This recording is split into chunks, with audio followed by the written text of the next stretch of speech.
we will discuss on how we go about actually making the controller. All these are in the digital domain. We have brought them into the digital domain, and the job is to design the controller.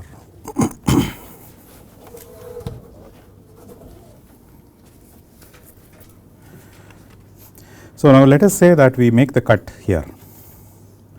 We make the cut here and we go through the loop up to this point. Okay. So, we will get the loop gain when you go through like that, right. Call that the feedback, and what is the gain that you would see right along that path. Okay. So, let us say we call that as the loop gain k. One of the important criteria for us in designing is that the error should go to 0. Error is VFB by k. And if error has to go to 0, either VFB should be 0 or k should go towards a high value, should go towards infinity, right. But if you make VFB 0, then it means that there is no output coming, or if you are talking about only the controller, and if you say if I have to make the controller 0.0, then there is no controller, it is open loop. So, we do not want that condition. So, we want to have a flexible variable VFB which can vary, but whatever may be the value of VFB, feedback voltage, or whatever may be the value of the control voltage here, we would like E to be 0, and the condition would be that k should tend to infinity. Okay. So, this is the basic principle behind most controllers. High gain. Okay. If you are having high gain, then whatever may be the condition, whatever may be the dynamics, whatever may be the plant, this is absolutely a 0 error condition, right. This is the error, and let us say I will say VC, this is your gain. Okay. So, we have taken the entire loop. Now, let us say that the plant is not contributing to that much of the gain, but it is this k for the moment. Okay. So, that it is easier for us to understand. So, all the increase in the gain is contributed by the gain. So, that is a high gain controller, we would say. So, for E to go to 0, we say that k should tend to infinity.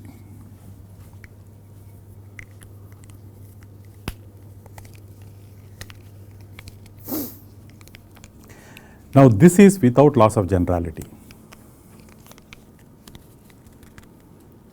Whatever may be the plant and whatever may be the dynamic condition, if there is a step change, even for that step, E is going to follow and make it 0.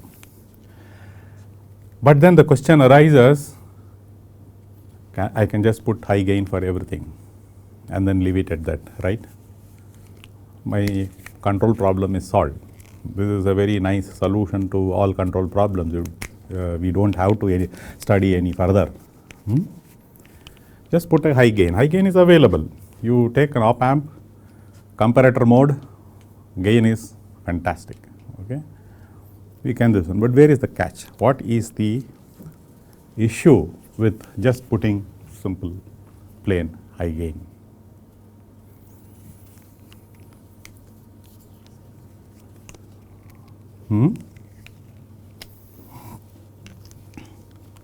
Isn't it? If I put this kind of a gain, all my control problem is solved, isn't it?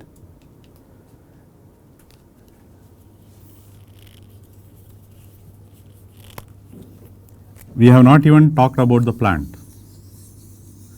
Irrespective of the type of the plant, nature of the plant, this will give a nice solution. But the problem is There are a couple of problems. That is why we cannot use this, and that is why we need to study controls. Okay. All these are electronics, digital electronics. You will have noise by every component. Okay.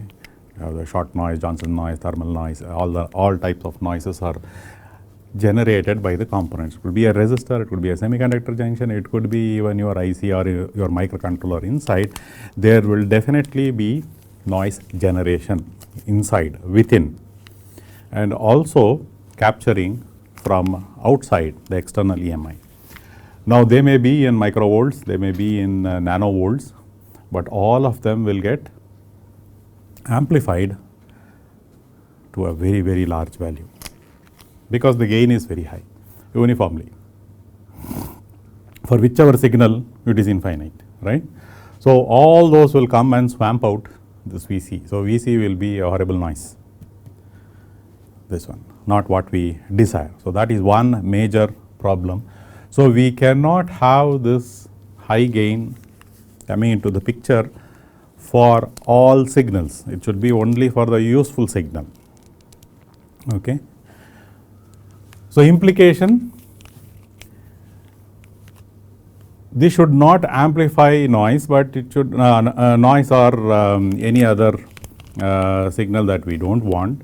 It should amplify only the signal that we are concerned about in controlling. So it should now behave like a filter. Some of the frequency components it should make it attenuated, some of the frequency components probably it should amplify it. That kind of a structure will start coming in. So if you take noise, noise are generally in the high frequency zone. So if I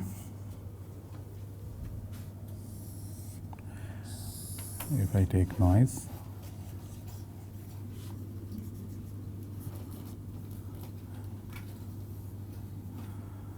so this is low frequency and this is high frequency.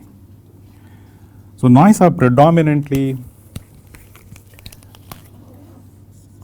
existing more in this zone. So what does it mean? We would like to have this particular controller to have a higher gain in this zone, and they should attenuate in the high frequency. So that is the basic principle that we are trying to do.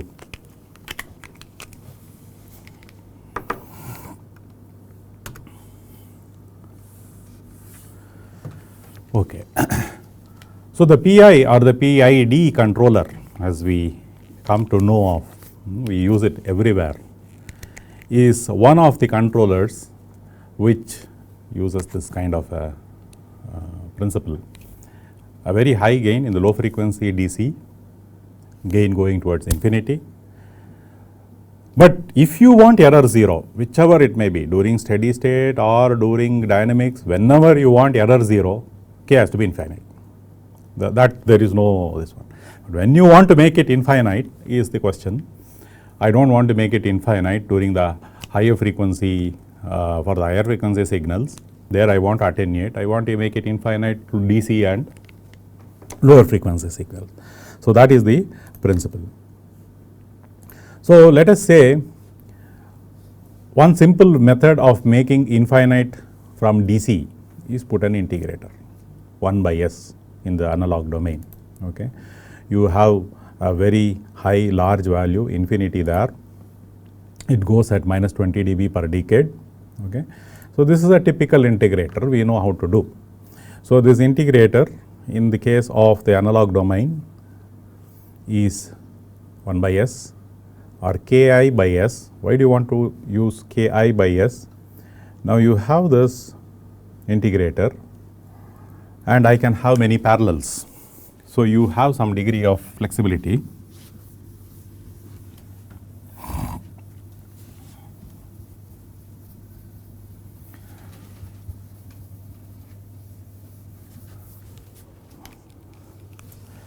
So some flexibility for design.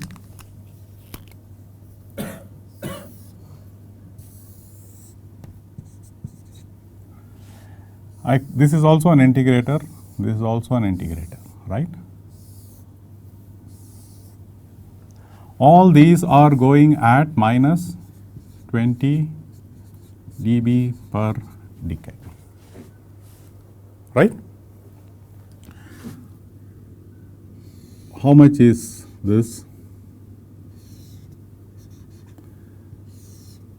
So if I am having log scale here on this, so this will be,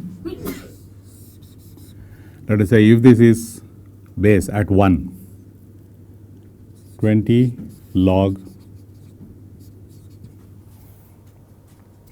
right? You are scaling 1 by s with ki, and therefore 20 log ki will be the vertical shift between these two within these bands. If I take k is equal to ki is equal to 1, so that particular line, let us say some particular line is this. Okay, this is at ki is equal to 1. Anything above or below, ki less than 1 would be below that, ki more than 1, you will have all these bands. All are integrators, right? Vertical shifted. What is it that you are gaining? Look at these points. They are going to cut on the omega line at different points on the omega axis, which gives you the bandwidth, an idea of the bandwidth. So, using ki here like this, using this ki here will give you control on bandwidth. Okay. So, that is why this line here, what I am showing is integral plus some scaling factor. And likewise in the digital domain also. In the digital domain, denominator, be careful, has to be z minus 1. Yes, will be the numerator, depending upon what integration algorithm, the numerator will take shape accordingly, depending upon the numerator algorithm, integration algorithm.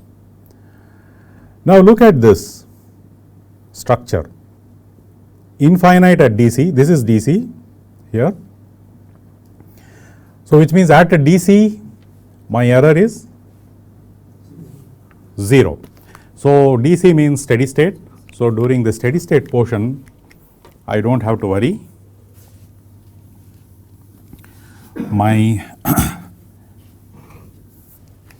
error will be 0. So, if I plot, I will plot it in this fashion. Just for clarity, what I will do.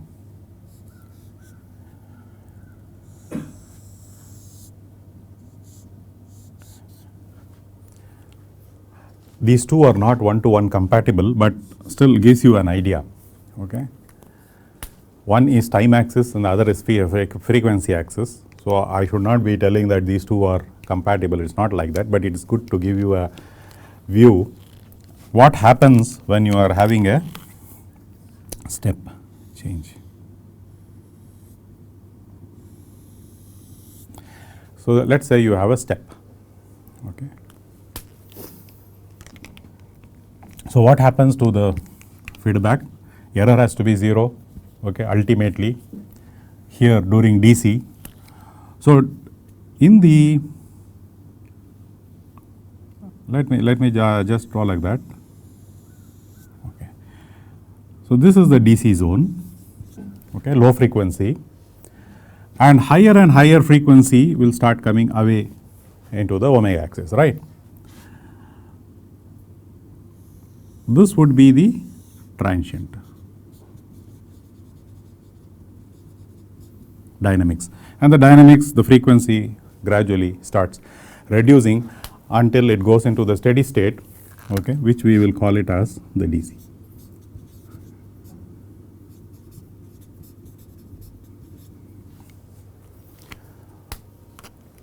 So, in the case of the integrator, DC during steady state your zero error is assured.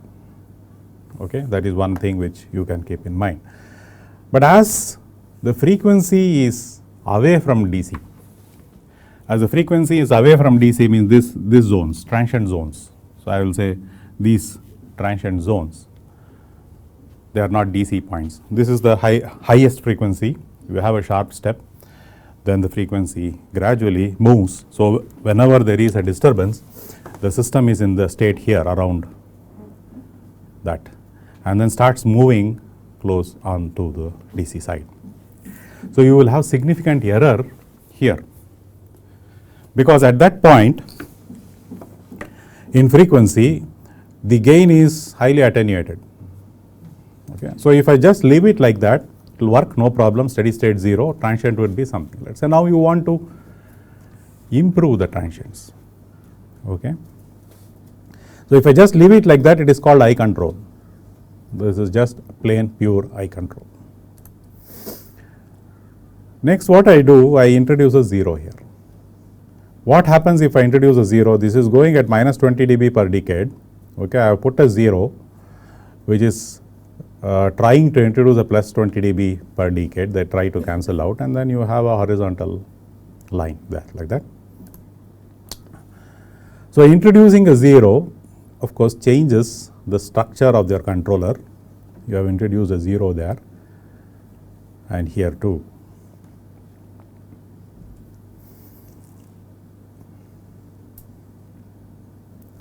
This has made it flat like this. What have you achieved? If I had not put the 0, the gain would have been at this particular frequency, gain would have been here, low attenuation. But now I have improved the gain to this green point here. So all these are improvements in the gain, right? So at higher frequencies, what you have done is you have made it like a variable gain system. Higher the frequency, the gain improvement is much better. Okay. At this point, it would have been here, attenuation, but I have given a higher gain. That's what it would mean. So it tries to improve this here. So probably it will try to go like that. So this is the improvement that I get by putting a 0. Higher frequency portions alone, you are going to pull it up. Okay, you pull up this loop a bit better, so that it is trying to go closer towards this. This effect of that 0 is only in the transient portion. Steady state, it loses its meaning. It is swamped by the high gain of the DC integrator. So here it is integral action. Actually, if you see during the DC steady state portion, it is integral action, and during this portion it is P action. Why proportional? Why is it that introduction of a 0 is called proportional? Because when you split it, when you expand it, if you take the analog domain, equally valid in other domains. So this, when you expand it, it becomes Ki plus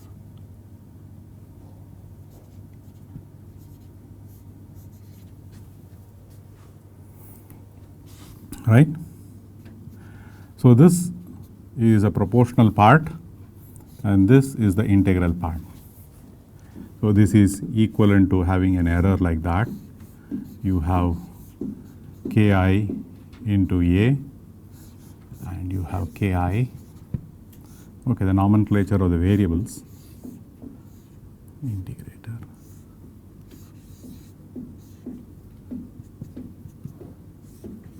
Like that, right? So you have a proportional part and also a scaled integrator part just by introducing a 0. So that is why introduction of the 0 means that you have put in the proportional part. Or if I say I am putting in the proportional part, you have introduced a 0.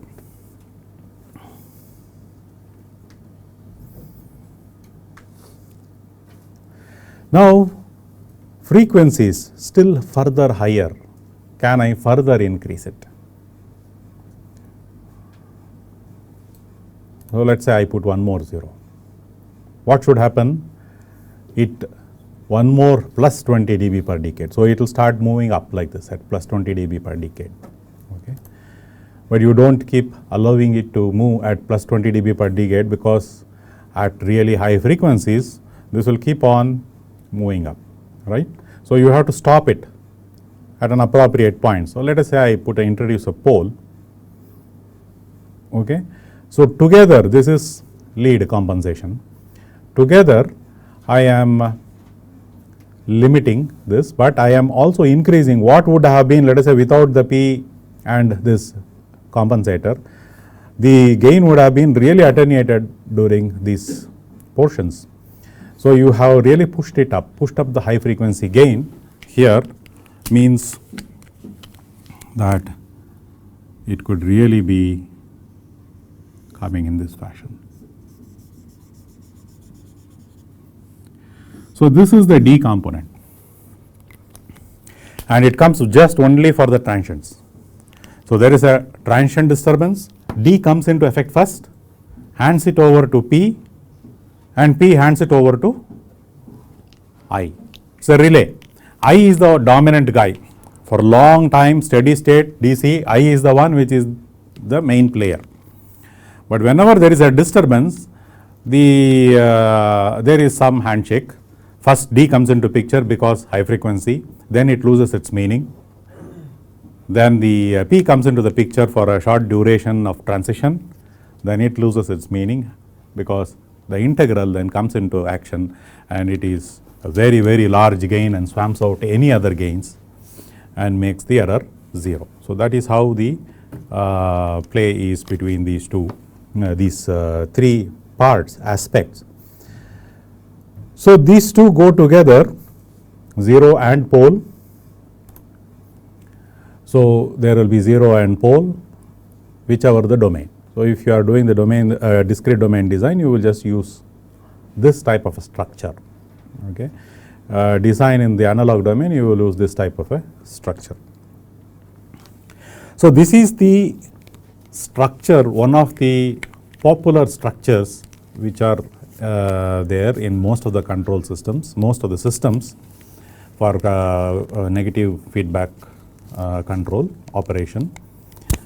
More than 90% of the controls can be handled by this PI and PID.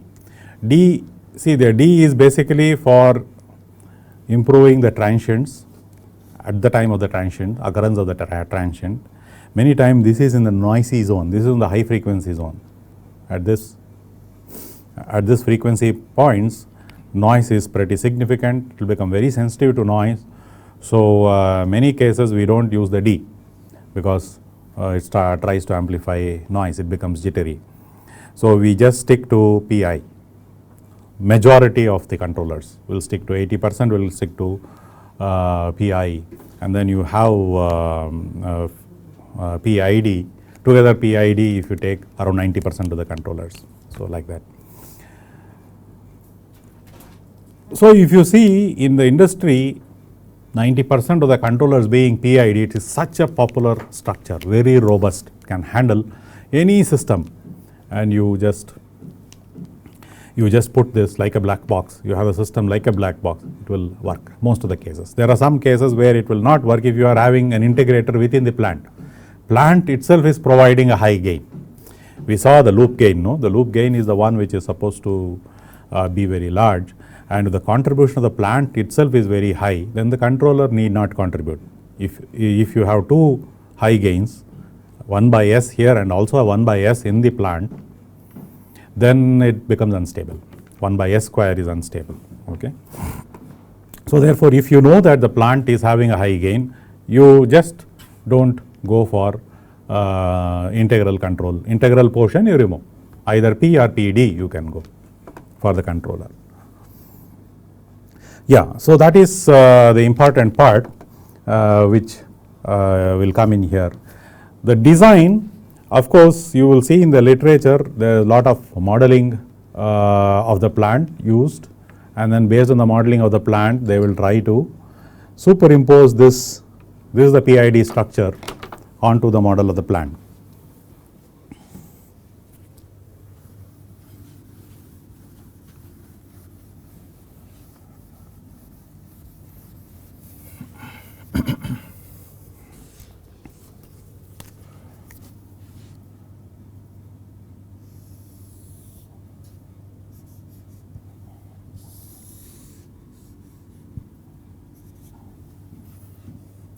So, let us say the plant is having something like that, some kind of a low pass. Most of the plants are like that. So, to this is omega, right? Okay. So, to this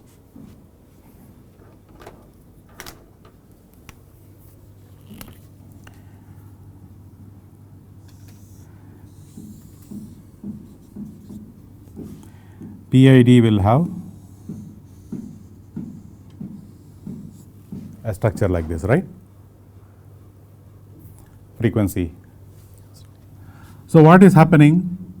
You will see that this is getting pulled up, these two will add up, and then okay, more or less this will be probably shifted, either shifted down or up, and then here you will see, okay, I will.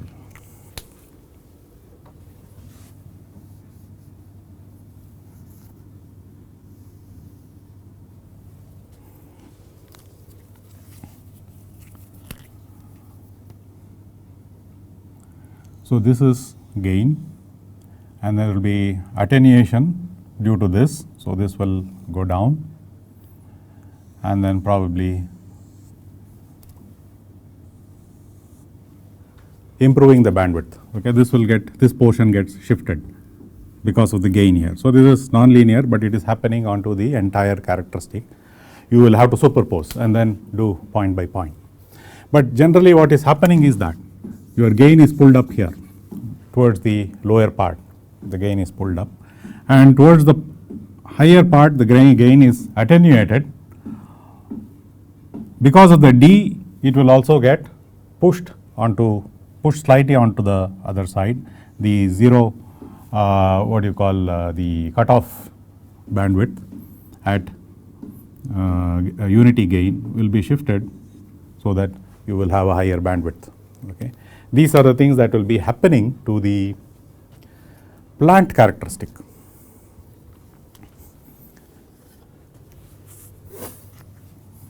So, what we do for design, that you first take care of this, take care of steady state.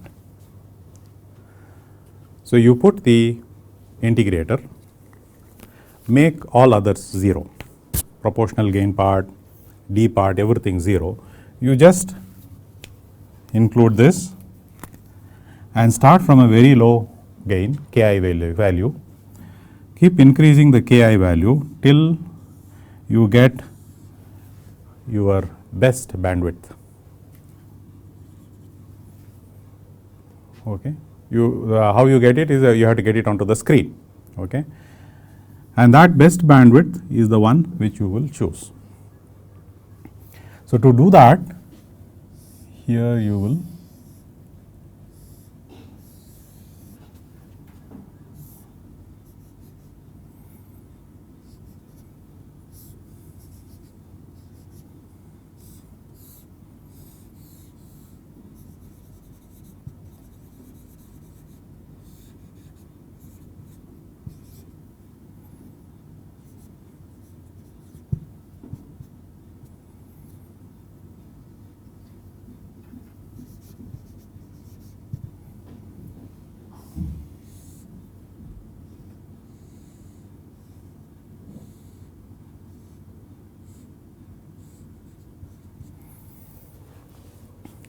So, let us say you have some set point here.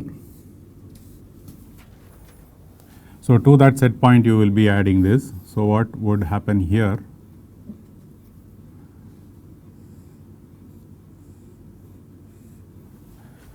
Like that. Okay. So you trigger your scope to this edge, trigger that one to that, and you will see on the scope the feedback, superimpose the feedback. Then you will have to keep tuning this till you get reasonable response, right? The feedback, this portion will appear here. It will try to control that. So the best response is the one you will stop at that value of Ki. So very low, you will see that almost flat, and very high, you will see that this starts going towards this, and then probably like that.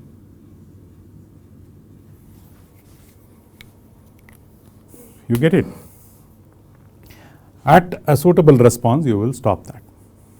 And that value of Ki, which you think gives you the good result, you take that and plug it in. Once that is done, this line is fixed. This line is fixed. Okay. Then you can choose this 0. This again you will now tweak, increase Kp, that is this 0 point here. Okay. Shifting it towards the right means Kp is increasing, and that will tell you which point I would like to have the proportional come into the picture. Okay.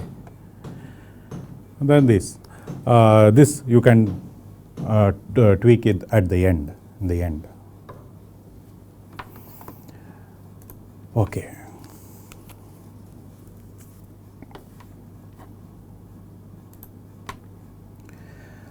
There is an alternate way also people do for the PID. If it is a set point control, you just keep this as PI.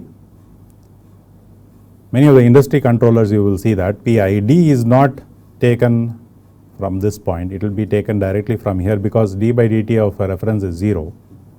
So directly from this it is taken and added. Okay.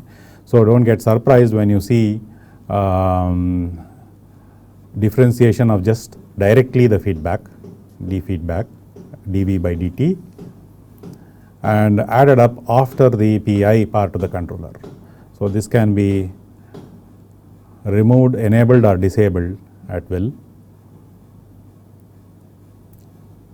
Okay, so this is one structure you will commonly see. This is also a PID structure, same as the same equations you will get, because derivative of a set point reference. If it's a tracking, it won't work. You will have to take that also. But a set point reference, you will see that you don't need it. Okay. Maybe plus sign or minus sign will be in the summer.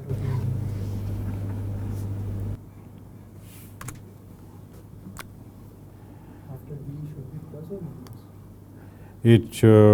Okay. You are taking this directly, it should be minus here. Or you set the constant here as minus Kd, okay, and then add it. Yeah, much easier to set Kd as minus and then. Okay. So let us see how we implement this PI controller in the digital domain. Few aspects. So you have this xref, you have feedback. I am using a generic variable x. Okay. And the error. So error goes through two parallel processing. One is Ki and another is Kp. Okay. This portion I will explain. It goes, for now it goes into an integrator. Okay. We will call that one as V int, and this and this will get added up. Okay. These two will get added up, sigma, and the output of that, let us say I will put one more summer here, and at this point you have the feed forward terms adding up there, and after the feed forward term you will put a clamper, limiter, and after that goes to the plant. Okay. What you saw was just the concept of the PI, but when you implement you have to include lot of these non-linearities, non-linear components like the limiter, clampers, switch. As I will say, there are reasons for that.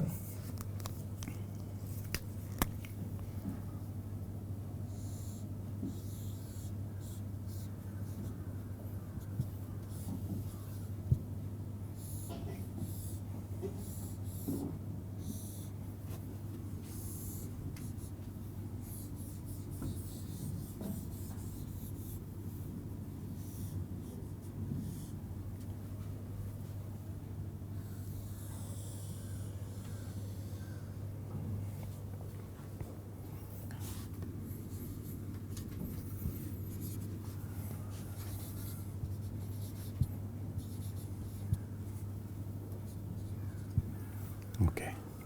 So, this entire block here is what this is from here to here. Okay.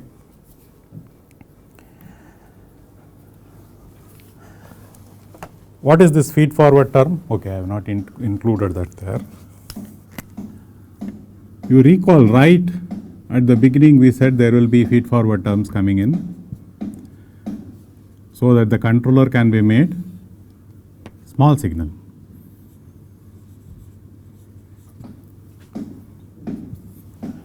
So that the controller can be made small signal effective, right? Okay. So why you need this? Okay. So this is called, I'll just put it as K clamp. Okay, this activation of the switch here, and then I'll say the other point is 0. We need that because we are putting a limiter here. So what happens? Let us say, for example, that due to some reason this is integrating going up, keeps going up, and as it is integrating and going up, okay, for the moment take XFF is 0, it's not contributing. VPI goes through this one, it gets clamped to Vmax or Vmin, depends which side it is integrating.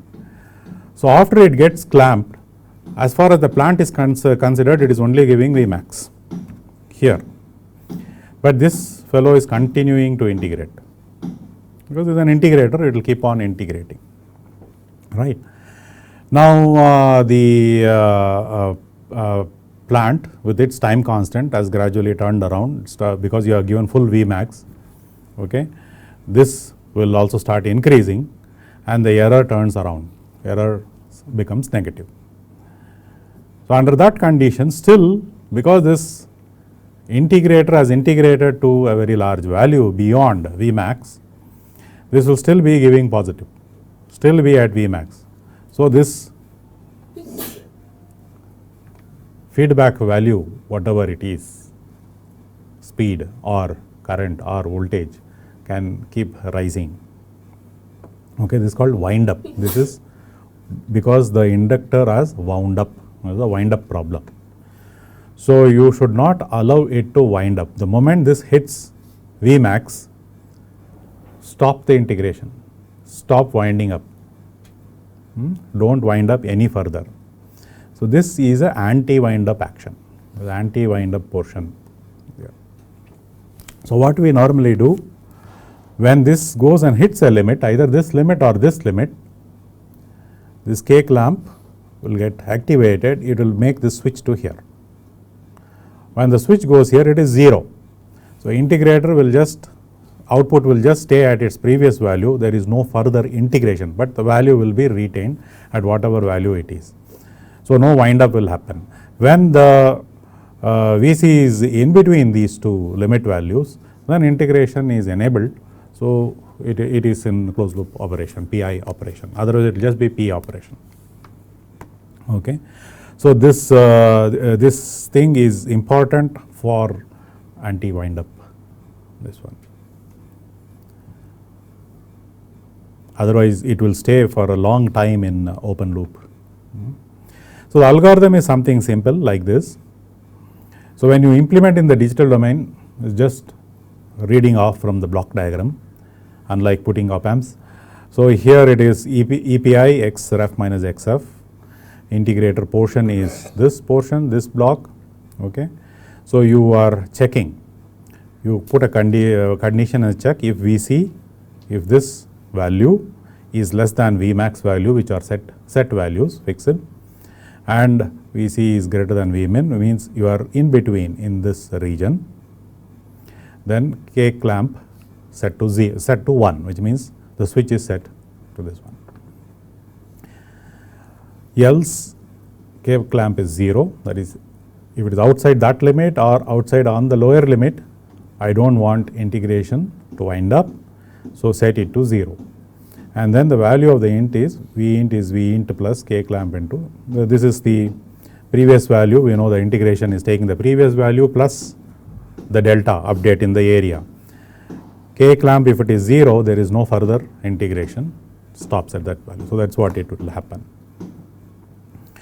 And this portion, VPI is both the integration, the output of the integrator and proportional part EPI into KP. Okay.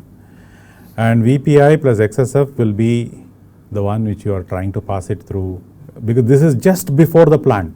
You are placing this limiter just before the plant so that you are protecting the plant against anything going beyond Vmax and Vmin. And you are checking it for whether it is greater or less than. Then you are setting Vc to Vmax or Vmin accordingly. Otherwise, Vc will be this two values, control value plus XF. Yeah, this should be VPI, yeah, VPI plus XFF. Okay, so this is the thing that you have to take care of all these things and this anti-wind up within your PI controller for an effective implementation.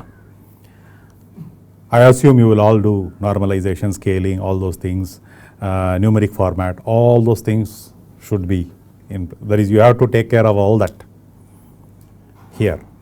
All these are, let us say for example, you are using an 8-bit computer in D2, 2, 6, let us say for example. I think that's what you may be using. So this should be 2, 2, 6, 2, 2, 6, all those things you should take care. See the equation, take this equation, see that everything is in the proper format, shift, scale, all those things. Okay, all those things you should be doing. But this is just only to indicate that in the digital discrete domain, this is what you will implement.